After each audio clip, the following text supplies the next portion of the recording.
Hi అండి, నమస్తే. నేను మీ Sravanthi. Welcome to Sravanthi foods. ఈరోజు మన వీడియోలో రోజంతా ఎనర్జీగా ఉండడంతో పాటు ఆరోగ్యానికి ఎన్నో ప్రయోజనాలనిచ్చే రాగి జావను ఎలా చేయాలో చూద్దాం. చిన్నపిల్లల నుండి పెద్దవాళ్ళ వరకు ఈ రాగి జావను రోజొక గ్లాసు తాగినట్లయితే చాలా మంచిది. దీనిని ప్రిపేర్ చేసుకోవడం కూడా చాలా ఈజీ. ముందుగా ఇలా బౌల్లోకి పావు కప్పు రాగి పిండిని వేసుకొని వాటర్ పోసుకొని ఉండలేమీ లేకుండా కలుపుకోవాలి.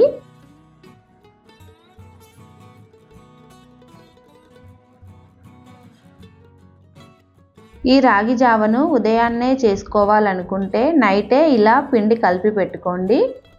మీకంత టైం లేకుంటే కనీసం 2-3 గంటల సేపైనా నానబెట్టుకోండి. ఇలా మూత పెట్టి 2 గంటల సేపు పక్కన పెట్టుకుందాం. చూడండి, 2 గంటల తర్వాత పిండి మొత్తం కిందికి వెళ్ళి వాటర్ పైకి తేలాయి. తర్వాత స్టవ్ పై కడాయి పెట్టుకొని 1/2 లీటర్ వాటర్ని పోసుకోవాలి.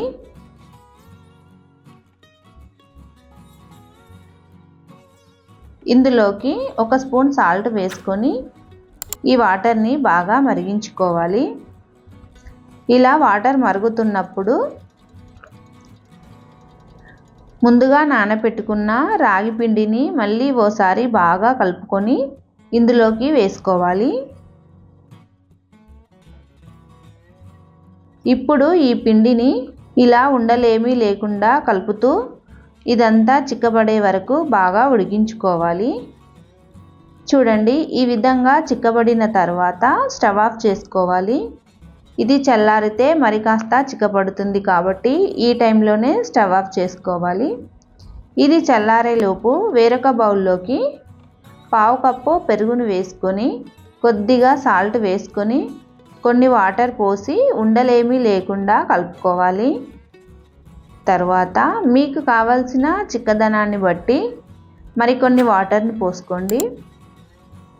తర్వాత వేరొక బౌల్లోకి ఉడికించి పెట్టుకున్న రాగి జావను వేసుకోవాలి.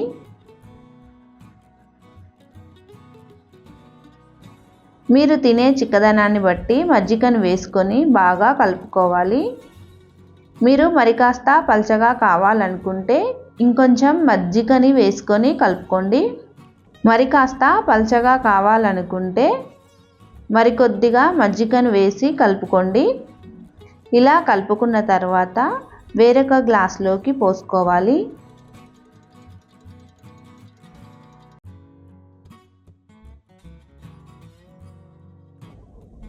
ఇందులోకి సన్నగా కట్ చేసుకున్న కొన్ని ఉల్లిపాయలు, సన్నగా కట్ చేసుకున్న పచ్చిమిర్చి ముక్కలు, కొద్దిగా కొత్తిమీర వేసుకొని తాగితే చాలా టేస్టీగా ఉంటుంది. ఒంట్లోని వేడిని కూడా తీసేస్తుంది. అంతే అండి.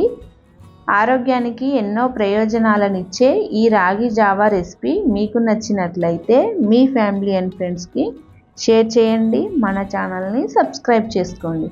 Thank you for watching.